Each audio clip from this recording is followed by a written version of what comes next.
Good afternoon. May I have your attention, please? Friends, colleagues, good afternoon. I'm Lucinda Lowe, the president of the American Society of International Law, and it's my great pleasure to welcome you to this 112th ASIL annual meeting and our third ASIL assembly. This is an event we created in 2016 to provide for a common experience, to bring us together as an organization during the annual meeting to conduct a modest amount of business in the presence of our membership, but also to honor the achievements of our colleagues and to commemorate those who've played an important part in the life of the Society. It's worked exceptionally well, and we're pleased to continue this tradition in 2018. But before we move to the program, I would like to take a moment so that we all can acknowledge the Society's staff. Under the able leadership of our Executive Director, Mark Agrast, and Mark, please stand, they have spent many months meticulously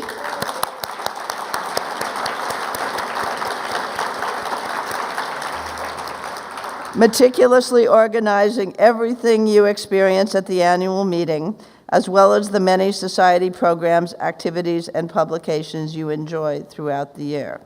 And some of them are already standing. I see Wes over there, but if you are a sitting staff member, please stand so you can be recognized. These people are talented, dedicated, and devoted to our Society.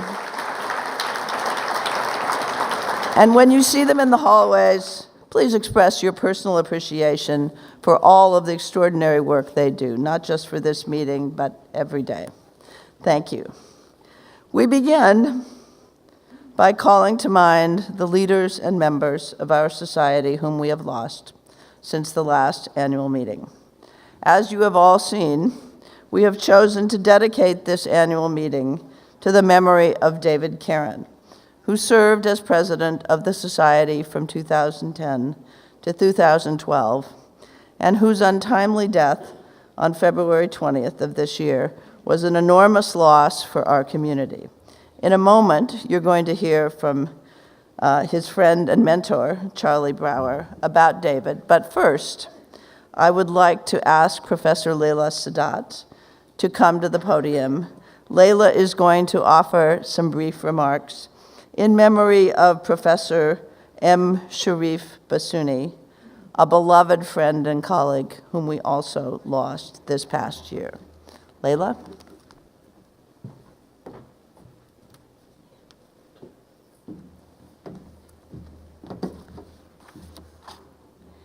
Thank you so much, Lucinda. It's a pleasure and an honor to be here, and especially to speak in remembrance of someone we all held so dear.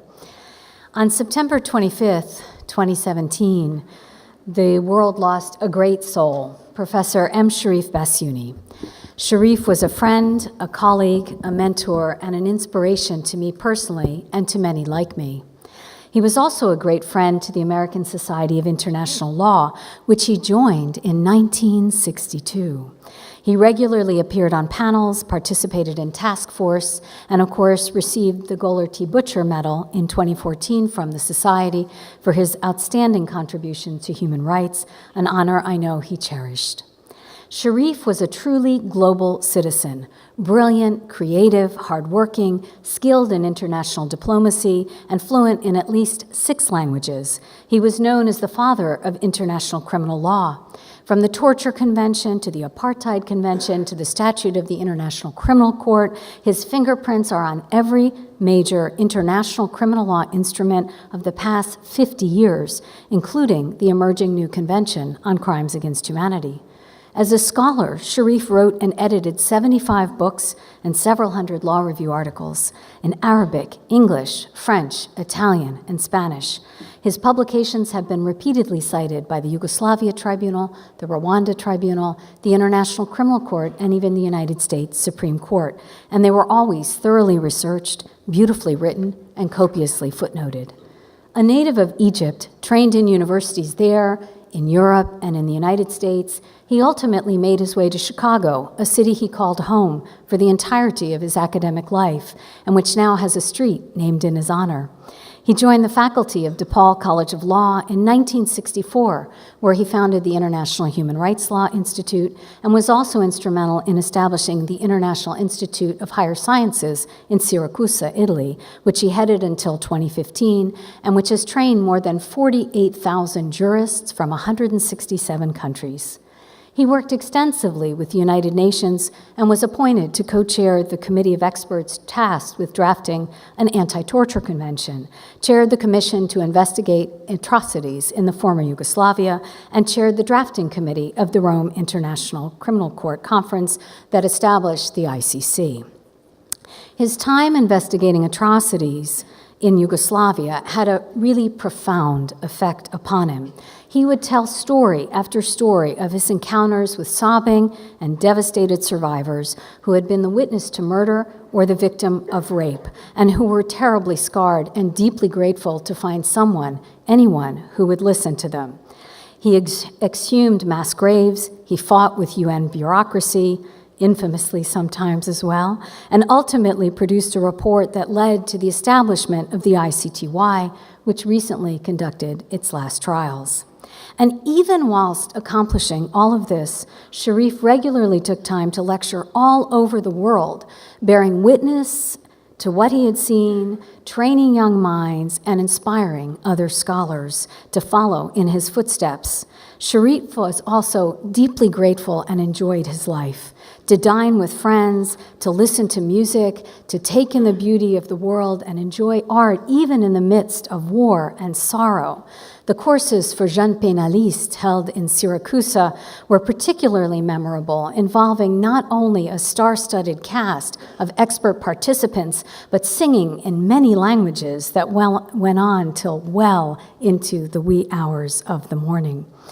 I feel privileged to have been by his side on many of these occasions and to have heard his wisdom, to have laughed with him, to have worked with him both on the Rome Statute and the New Crimes Against Humanity Convention, amongst other projects, and I am not alone. What's astonishing is all over the world there are people who could tell similar stories, for Sharif was incredibly generous with his time, his expertise, and his friendship. He was nominated in 1999 for the Nobel Prize, an honor that he most surely deserved. He received the French Légion d'honneur, the Hague Prize in International Law, and the Orders of Merit from many, many countries. Sharif once wrote that the pursuit of truth and justice requires, amongst other things, moral courage, at times physical courage, the strength to overcome fear, and fighting off the temptation of reward for ignoring wrongs. It also requires determination, willingness to sacrifice, a sense of honor and dignity, and perseverance when things seem impossible. He had all these qualities and more, and was fierce in his pursuit of international justice. Sharif was a devout Muslim and was not immune to the pain that was caused by the discrimination he too often endured as an Arab American and as a Muslim in a country that has too often forgotten the principles of religious freedom enshrined in its founding documents. That nevertheless, he persisted and was never bitter, never angry, understood that only through tolerance and education could understanding and peace result. In classic Sharif fashion, he also decided to write a book on Islam in order to educate everybody about his faith. He quoted Christian and Talmudic texts as often as his Quran, and would, I think, be pleased to have me leave you with a text attributed to the Talmud that seems particularly appropriate in these times of rising ethno-nationalism and stress on international law and institutions. Do not be daunted by the enormity of the world's grief. Do justly now. Love mercy now. Walk humbly now. You are not obligated to complete the work, but neither are you free to abandon it. Thank you so much, Sharif, for all you gave us during your too short time with us.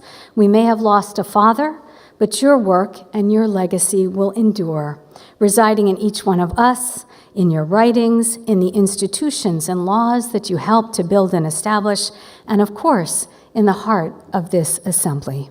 Thank you so much.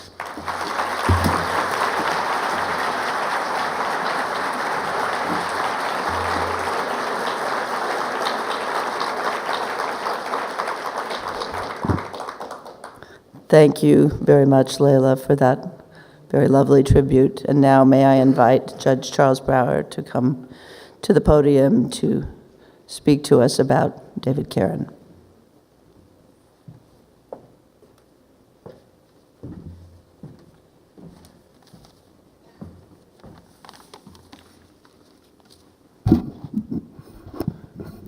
The message that came to me announcing David's death read as follows: "Now cracks a noble heart. Flights of angels have sung our prince to his rest." These words of Horatio, uttered on the death of Hamlet in Shakespeare's play, encapsulated all of the sentiments that all who knew David held in respect of him. A noble heart, a prince of international law, who overcame much to become everything. He was a son of immigrants from Quebec. At age 12, his father suffered a crippling stroke. David, whose two older siblings were out of the home, leading adult lives, shouldered heavy responsibilities until his father died 3 years later, and thereafter bore even greater responsibilities. Summers, he labored in the shade-grown tobacco fields of Connecticut under the burning sun. With no money for a college education, he was rejected by the United States Coast Guard Academy, medically, due to a disqualifying underbite. The solution: at age 18, he suffered his jaw to be broken surgically and reset. Painful? You bet. But he then was accepted, became commander of the Corps of Cadets, and graduated with honors. During 5 years' service as a commissioned officer, he nearly lost his life as a diving officer in the Arctic. Then Wales on a Fulbright grant, followed by distinction at Berkeley's Bolt Hall School of Law, where the legendary Stefan Riesenfeld declared David to be the best student he ever had taught. Then, this gentle, charming, totally honest and ethical giant, in just 34 years, zipped through clerking at the Iran-United States Claims Tribunal, earning the diploma of the Hague Academy of International Law, researching at the prestigious Max Planck Institute in Heidelberg, earning his PhD in international law at the University of Leiden, becoming in short order an acknowledged scholar in a number of fields, a chaired professor at Berkeley, a commissioner of the United Nations Compensation Commission, chairman of the Institute for Transnational Arbitration, president of this society, incidentally, the service closest to his heart, dean of the Dixon Poon School of Law at King's College London, a barrister, a member of Chambers, a bencher of the Inner Temple, a much sought-after international arbitrator, and finally, a judge of the Iran-United States Claims Tribunal, and a judge ad hoc in 2 contentious cases at the International Court of Justice. And besides, he was just great fun. David's guiding light throughout his life, to me, is well described by what a barely 23-year-old Abraham Lincoln wrote when announcing in the March 15, 1832 issue of the Sangamo Journal his candidacy for the Illinois state legislature. Every man is said to have his peculiar ambition. Whether it be true or not, I can say for one that I have no other so great as that of being truly esteemed of my fellow men by rendering myself worthy of their esteem.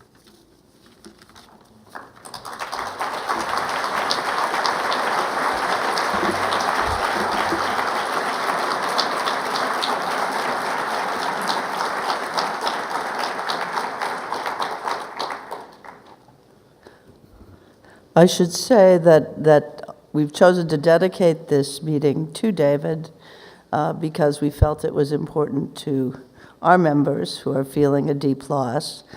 David's family could not be here at this meeting. It's simply too soon for them, and this will not, in all likelihood, be the last memorial we provide for David.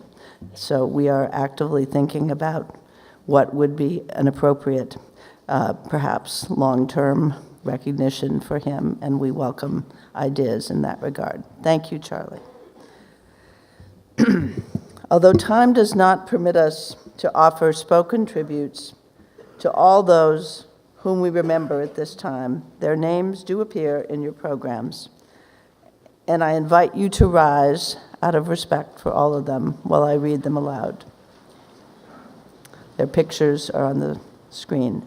Nisuke Ando, Anil Devan, Edward Dragon, Anthony Tony D'Amato, Tono Aitel, Ewell E. Pat Murphy, Estuardo Mata Palmieri, and Andre M. Surena.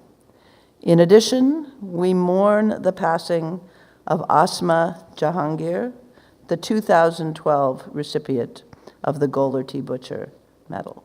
Please join me in a moment of silence as we remember these individuals along with David and Sharif.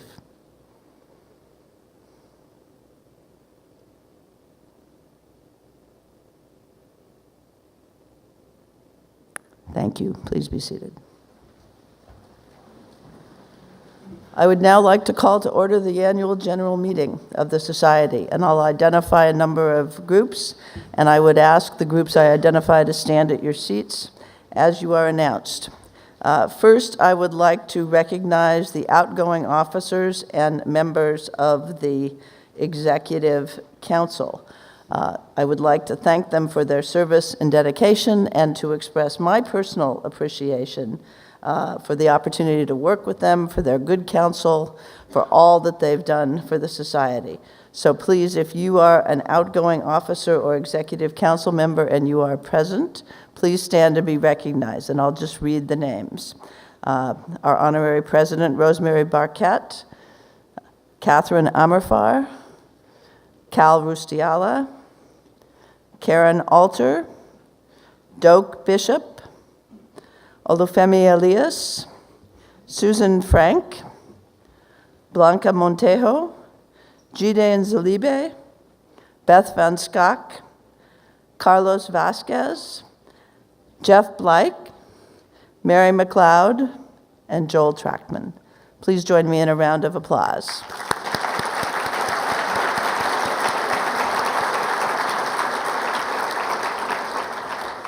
Now let me acknowledge the work of the 2018 annual meeting co-chairs and their committee in planning this annual meeting, which is off to such a tremendous start.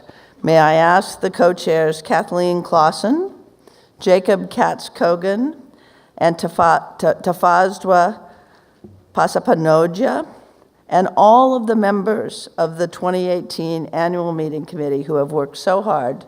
Please stand to be recognized and give them a round of applause.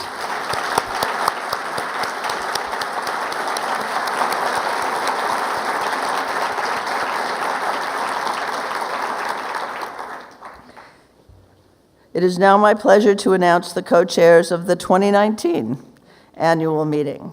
Rebecca Ingber of Boston University School of Law, Neha Jain of the University of Minnesota School of Law, and Rahim Malou of Gibson, Dunn & Crutcher. I know that Neha cannot be with us today, but Rebecca and Rahim, I believe you're here, and could I ask you to rise so that the Assembly can congratulate you on your appointment to this important leadership role?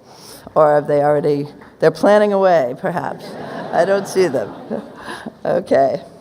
Then we will now proceed to the election of the new officers, Executive Council, and councilors for 2018.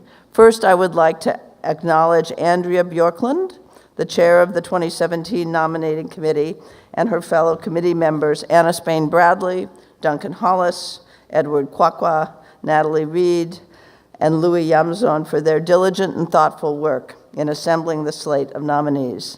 I know at least some of you are present, and if you are, would you please rise to be recognized? Again, this is...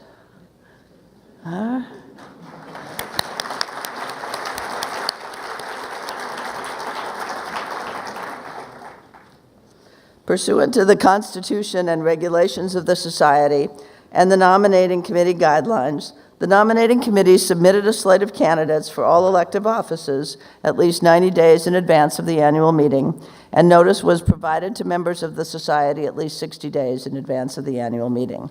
The names of the nominees appear in your program and, momentarily, I believe, on the screen. Here they are.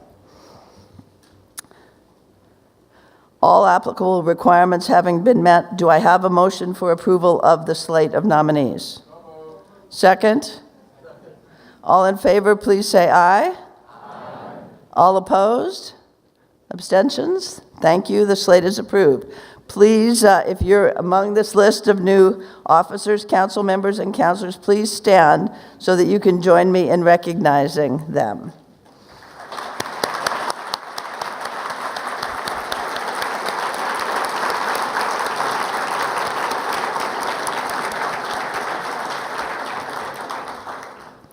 Pursuant to the Constitution and regulations of the Society, the following members have been nominated, and I should say this is a nomination of our chair-elect, soon-to-be chair, and you'll see why in a moment, to serve on the 2018 Nominating Committee. I'm going to be the chair, per the tradition of the Society, but I will serve with Melida Hodgson, Louis Lamzon, Steve Matthias, Beth Von Skak, and Monica Hakimi. Is there a motion that this slate be approved? Second? All in favor, please say aye. Aye. Opposed? Abstentions? Thank you. The slate is approved. I ask the members, other than myself, of the 2018-19 Nominating Committee to rise to be recognized. Those who are here.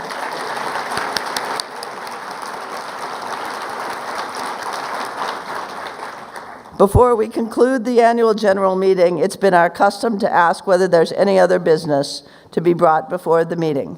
Is it speak now or forever hold your peace? Hearing none, I declare the annual general meeting to be adjourned. Whoa. Okay. We now turn to the presentation of honors and awards. First, we would like to recognize our new Emeritus Members. Now, Emeritus Members, for those of you who are wondering, are those who've been members of the Society for 50 years and are entitled to all of the privileges of membership without further payment of dues. This year, we recognize, getting to be a bigger and bigger benefit, right? This year we recognize 12 members who've obtained that exalted status. This is a truly illustrious list and includes some of our most treasured members. I would ask those who are present to rise at their seats as their names are announced, and please hold your applause until all have been read. Domingo Acevedo, Joseph Brand, Dominique Caro, Pierre Eiseman, Mark Janis, Jose Mina, Fred Morrison, Gerald Smith, Charles Stevenson, Christian Tomashat, Colin Warbrick, and Basil Yanakakis. Congratulations. Please join me in recognizing them.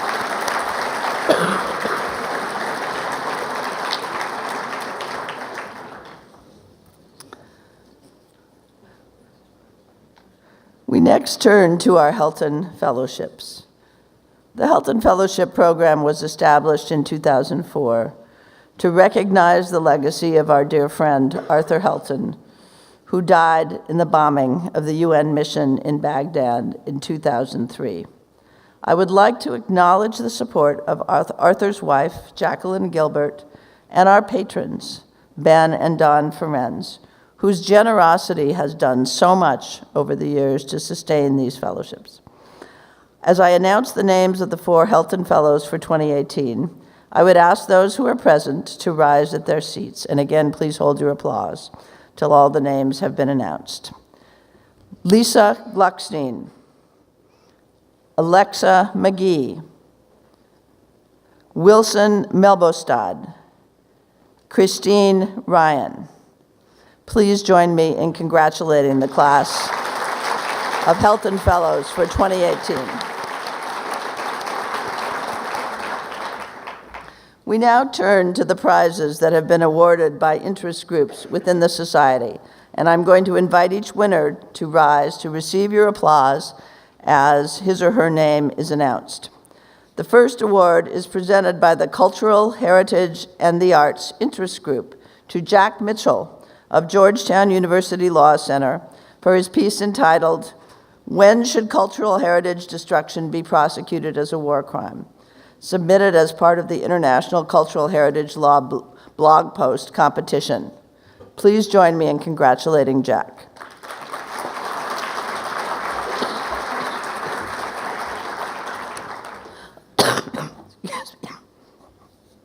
The Disaster Law Interest Group has awarded the prize for its International Disaster Law Essay Competition to Miki Ishimori of Aberystwyth University for her article, "The Right to Housing After the Fukushima Nuclear Disaster Through a Lens of International Human Rights Perspective." Please join me in congratulating Miki.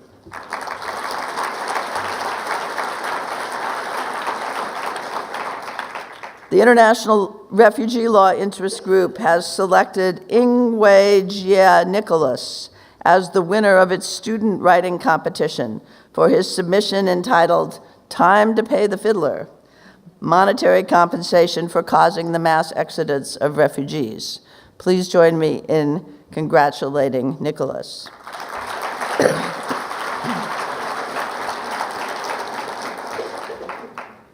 I will now announce the recipients of the 2 awards presented this year by the Lieber Society on the Law of Armed Conflict. The Francis Lieber Prize in the article category is awarded to Jay Butler for his article, "Amnesty for Even the Worst Offenders." And the Francis Lieber Prize in the book category is awarded to Catherine Fortin for her book, "The Accountability of Armed Groups Under Human Rights Law." Please join me in congratulating Jay and Catherine.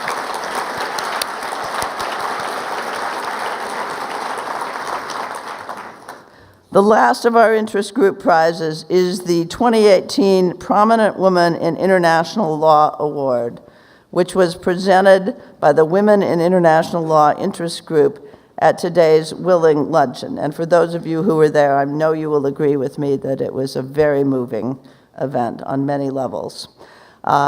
As all those who attended are aware, the award was presented to Maxine Marcus. Maxine, are you here?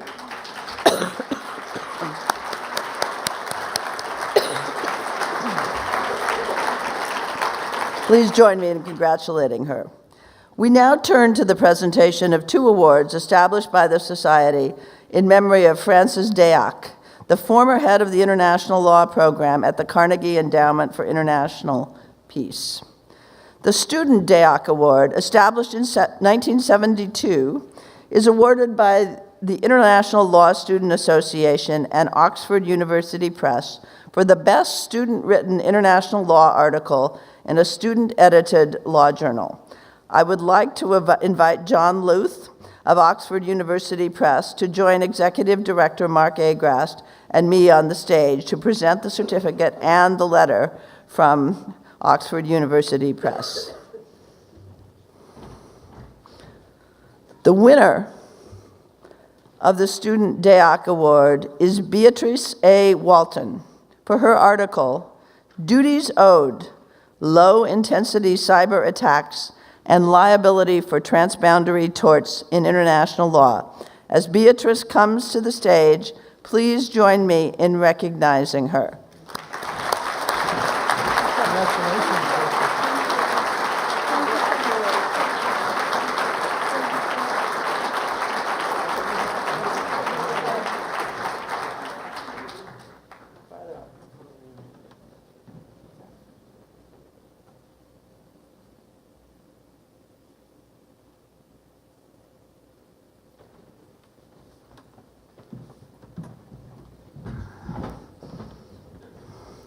In 1973, the Society established a second prize that is awarded by the Board of Editors to a younger author for meritorious scholarship published in the American Journal of International Law.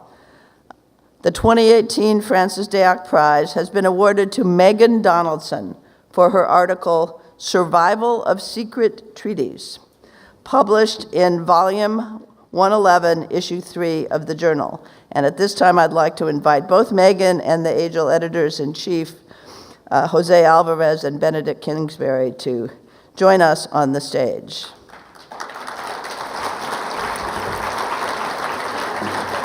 Go that way, yes.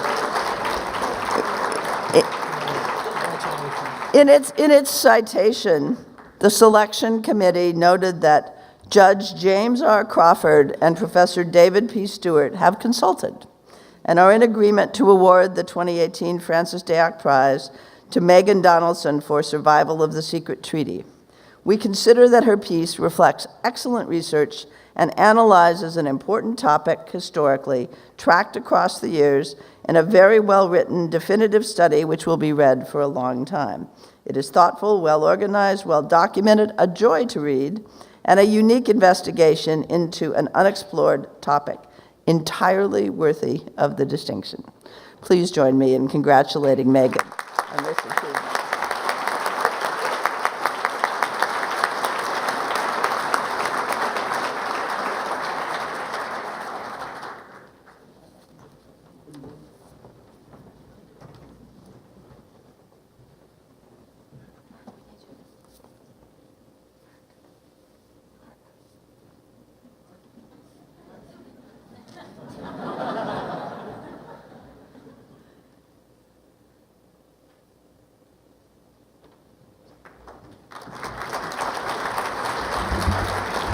Oh, no, Jose, Benedict, you can't leave.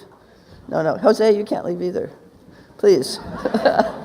Sorry, a little slow on the uptake there.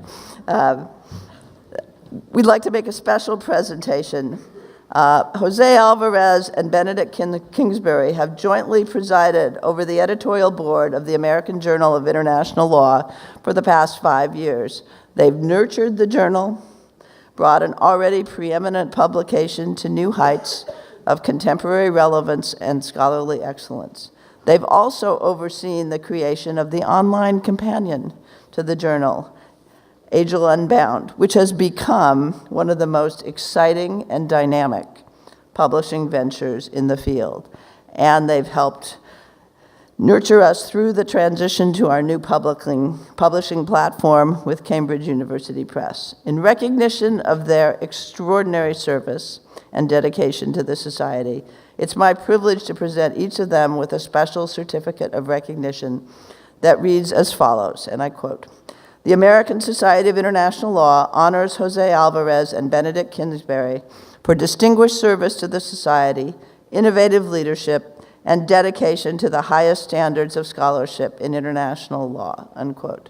The citation is signed by the President and Executive Director. Please join me in expressing our very deepest appreciation to Jose and Benedict.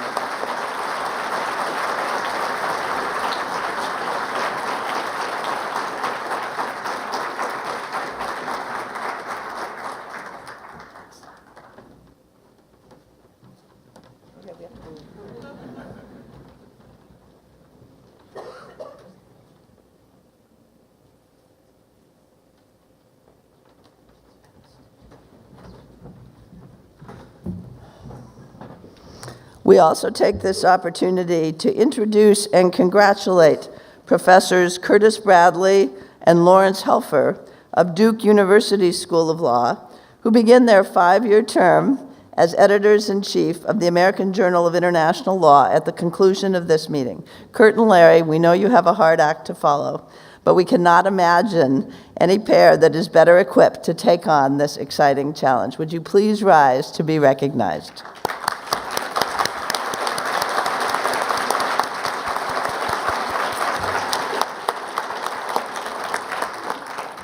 We now turn to the presentation of our 3 certificates of merit. I'd like to thank the Book Awards Committee, chaired by Meg de Guzman, with committee members Trey Childress, Harlan Cohen, MJ Durkee, and David Gantz for their outstanding work in selecting this year's award recipients. Although Meg is unable to be with us today, I've asked David Gantz to join Executive Director Mark Agrast and me to present the certificates. As he comes to the stage, please join me in recognizing the outstanding work of the committee.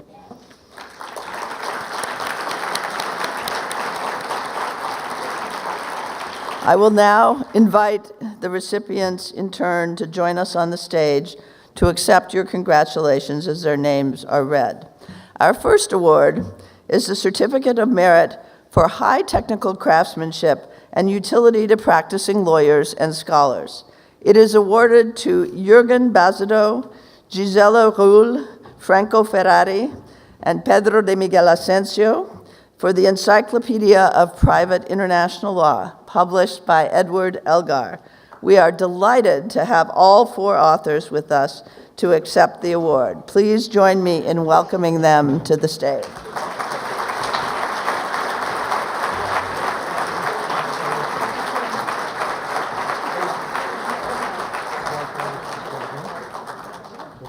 Yes, good to see you.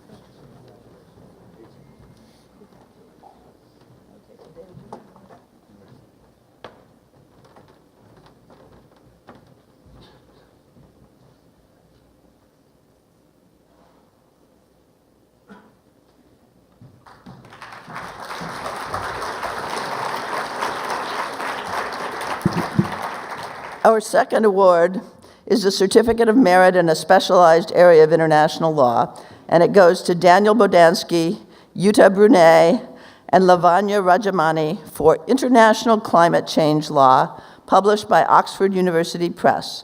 We're pleased to have both Dan and Lavanya here with us to accept the award. Yuta will be joining us on Saturday for the closing plenary. So as she could not join us today, John Luth of Oxford University Press has kindly agreed to accept the award on her behalf. Please join me in welcoming Dan, Lavanya, and John to the stage.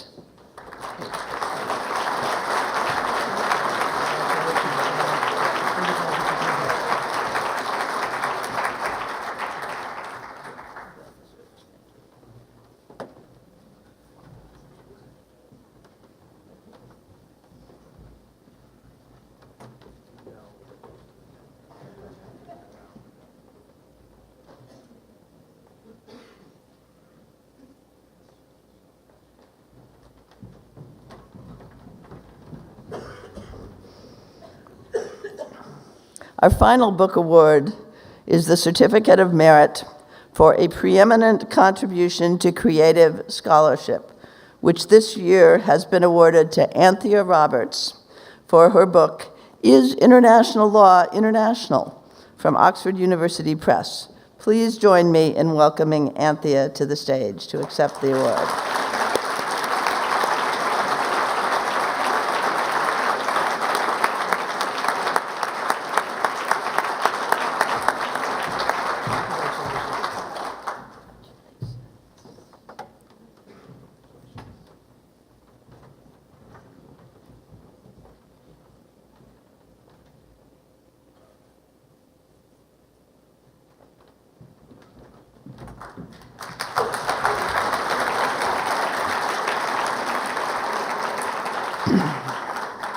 We come now to the point in the program in which we confer the honors of the Society on 3 distinguished international lawyers.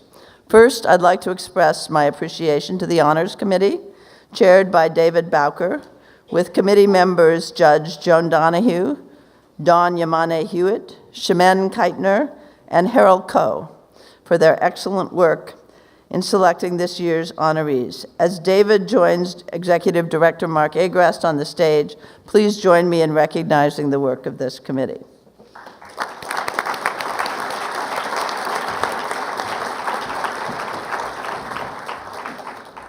The Honorary Membership Award is given to an individual of American or other nationality who has rendered distinguished contributions or service in the field of international law.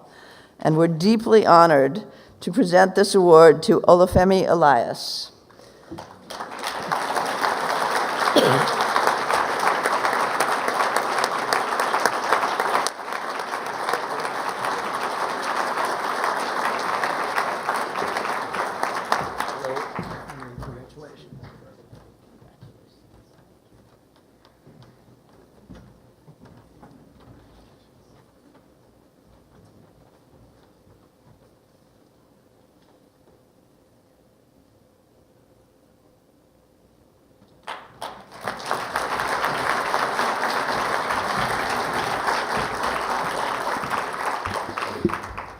The Goler T. Butcher Medal is awarded to a distinguished person of American or other nationality for outstanding contributions to the development or effective realization of international human rights. And it's a deep, deep pleasure to present this medal to Justice Rosalie Silverman Abella.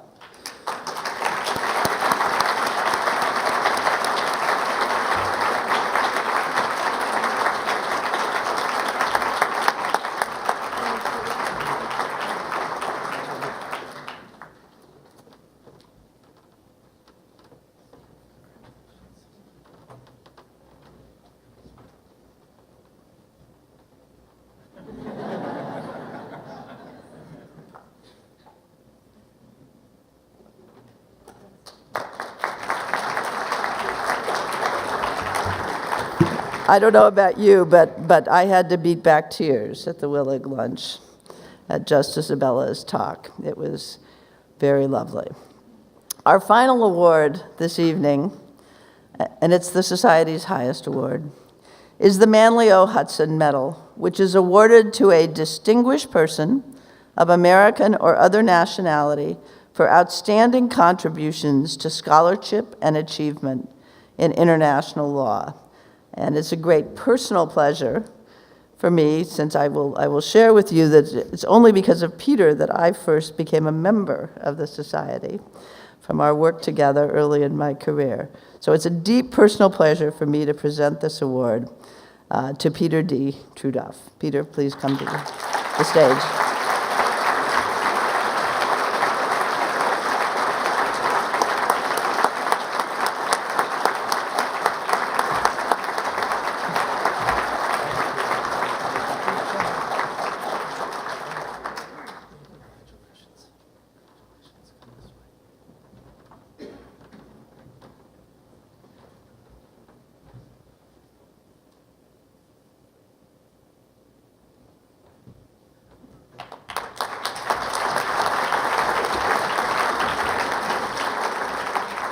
As you know, we'll have an opportunity tomorrow at the Hudson Lunch to celebrate further with Peter, his friends, and family, and we look forward to that.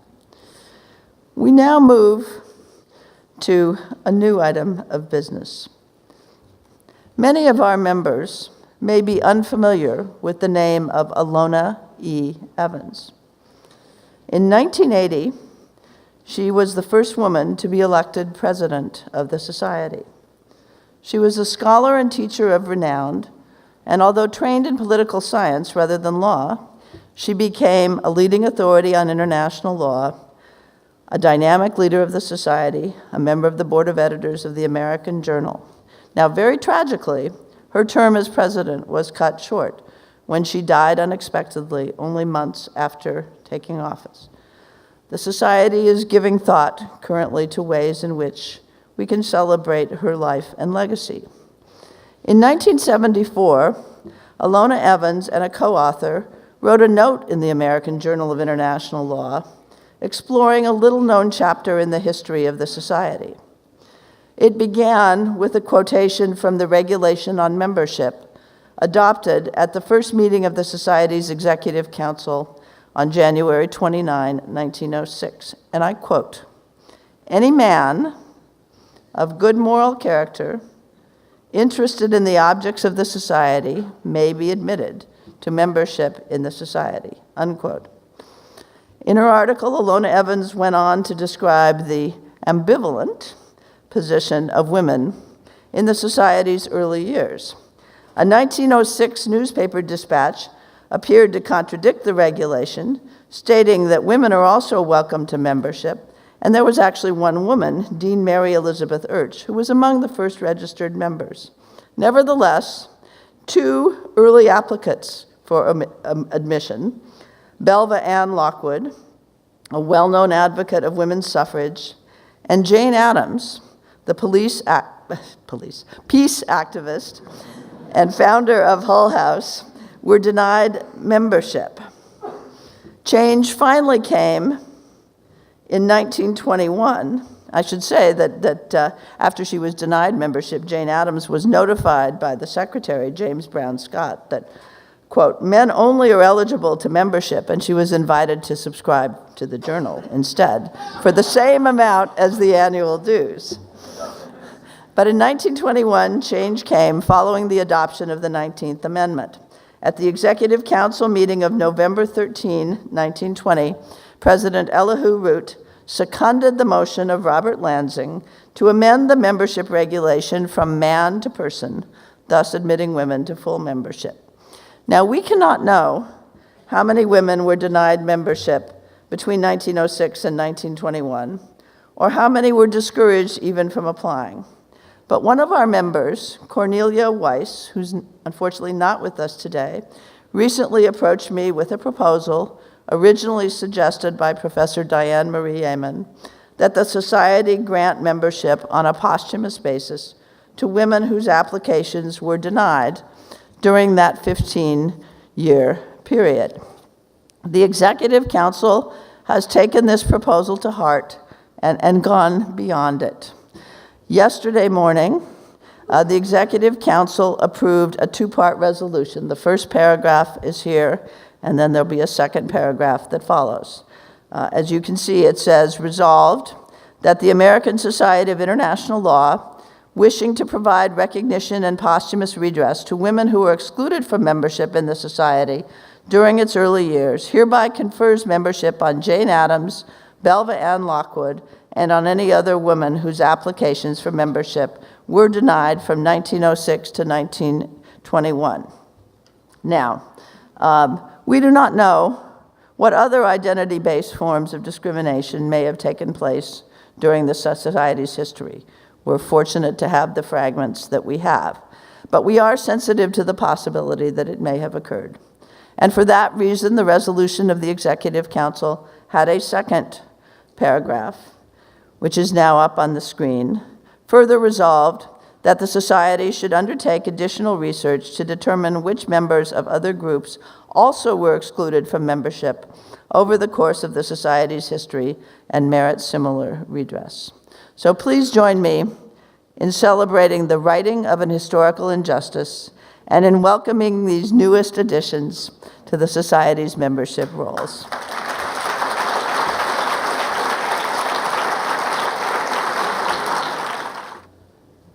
Over the past year, the program committee, under the direction of our president-elect, has been working on a number of initiatives to enhance collaboration and integration across the range of the Society's activities. Last fall, the Executive Council Committee approved the committee's recommendation to solicit proposals from the membership for signature topics that would enable the Society to give sustained attention to important areas or developments in international law over the coming year. Our members proposed many creative ideas, and choosing among them was not an easy process. But I am pleased to announce that the Executive Council has now approved 2 signature topics for the coming year. The first is Atrocity Prevention, the role of international law and justice, and the second is Beyond National Jurisdiction, Human activities in the oceans, polar regions, and outer space. Sean Murphy and I have established an ad hoc steering committee for each of these topics. We've asked Todd Buchwald to chair the Committee on Atrocity Prevention, and we've asked Simi Payne to chair the Committee on Beyond National Jurisdiction. I'm sure Sean will be telling you much more about each of these projects in the coming days, but please join me in congratulating the members who proposed these two topics and the members who will be guiding and serving on these two new steering committees.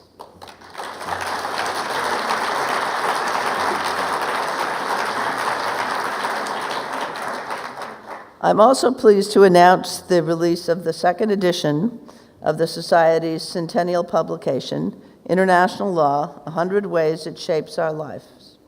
It's been updated with the help of a committee co-chaired by Anna Spain-Bradley and Perry Betschke to reflect the many changes to international law that have taken place over the last 12 years, and we'll be using it to inform the public about the relevance of international law to many dimensions of modern life.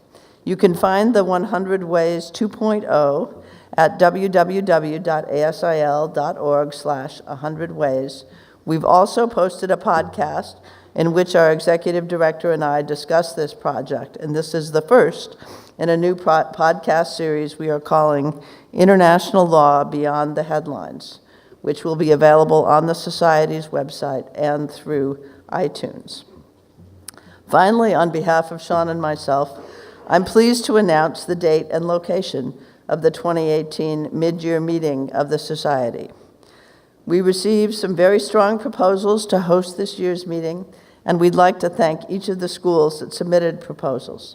The 2018 mid-year meeting will take place at UCLA School of Law in Los Angeles, California, on November 8 through 10, 2018. Please mark your calendars and plan to attend. And now I'd like to ask our incoming president, Sean Murphy, to join me at the podium.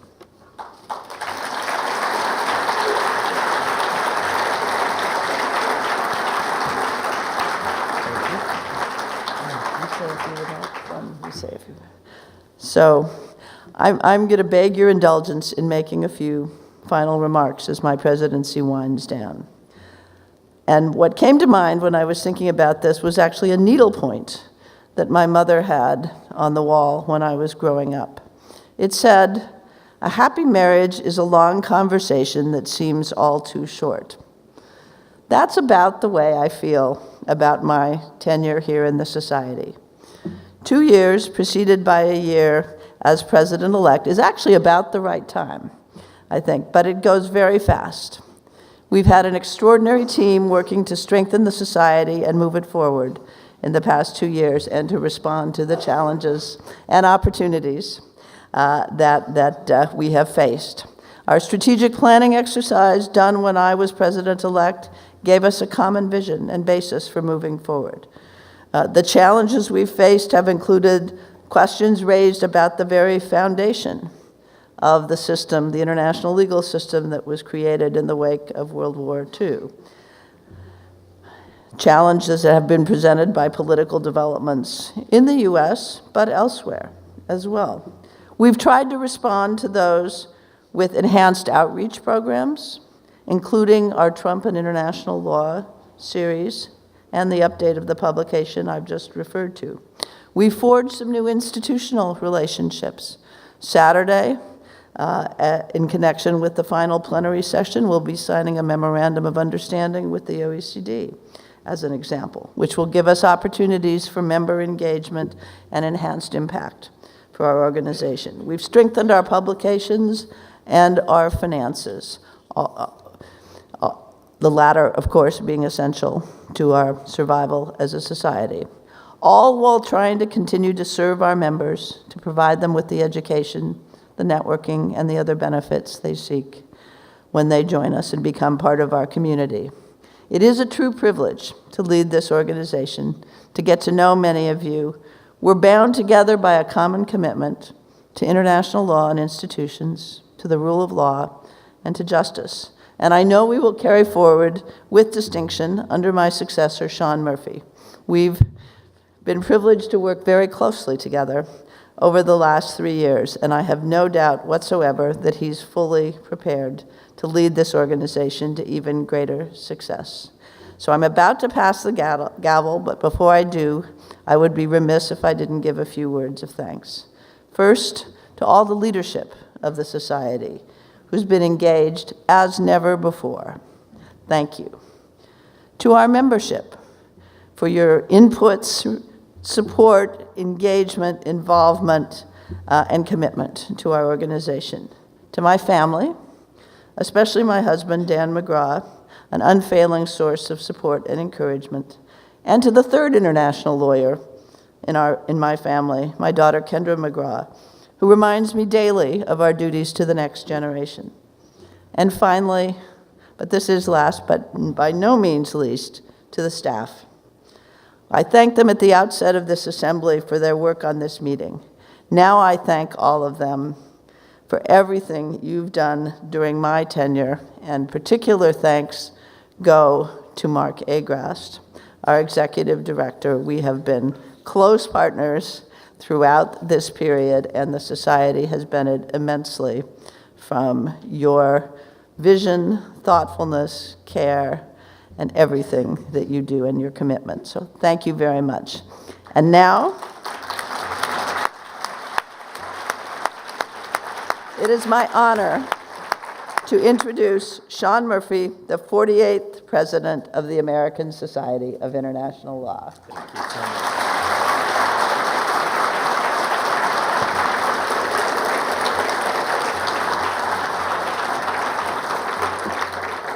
Well, thank you, Lucinda, very much. And I feel like yet the next person standing between all of us in the receptions.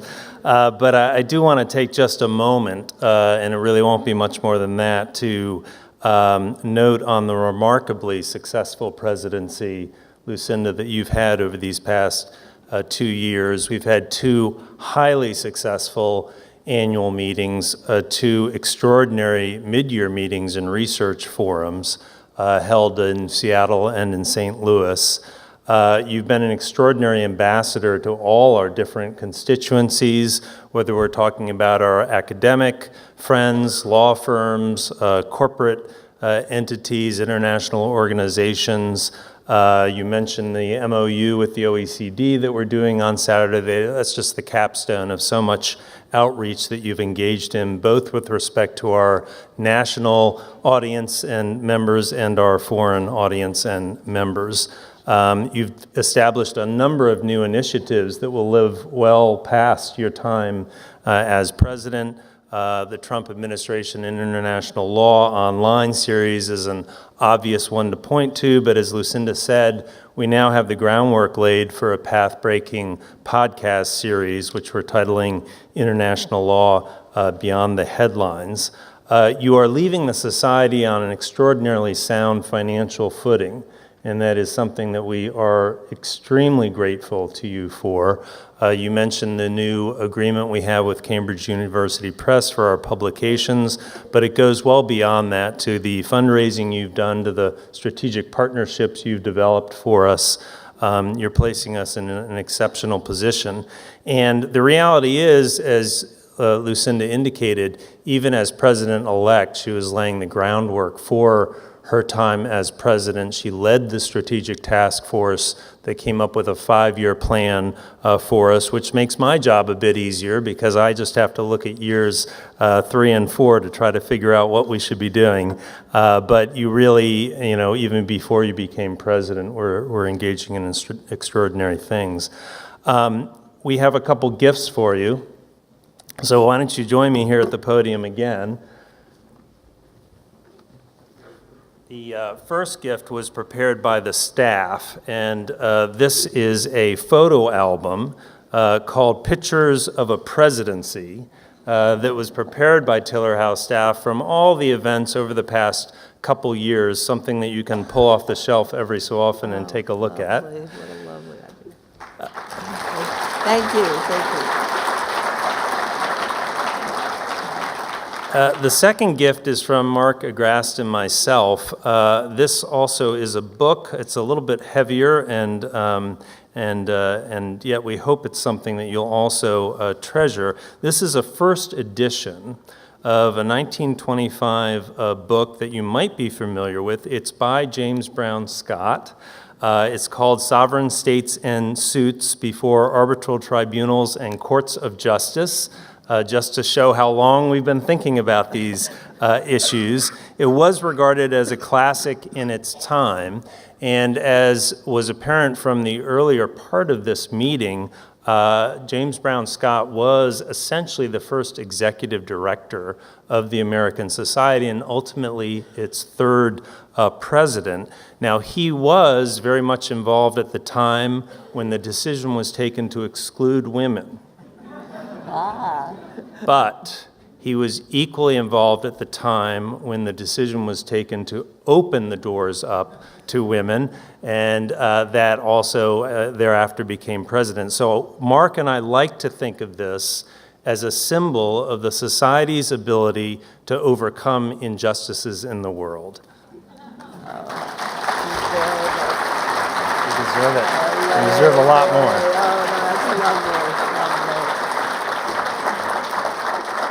So let me just close by saying that, as Sir Christopher Greenwood ably told us, we have challenges in the world today, and it's easy to get discouraged about those challenges. It is the case that international law and international institutions, to some extent, are under greater stress today than they have been in at least some extended period of time. At the same time, I think there's tremendous opportunities, and this was also part of Judge Greenwood's message to us, tremendous opportunities for international lawyers to do what we do best, to think about creative solutions, to defend the institutions and the rules that we have. And I do believe that the society is built for this time.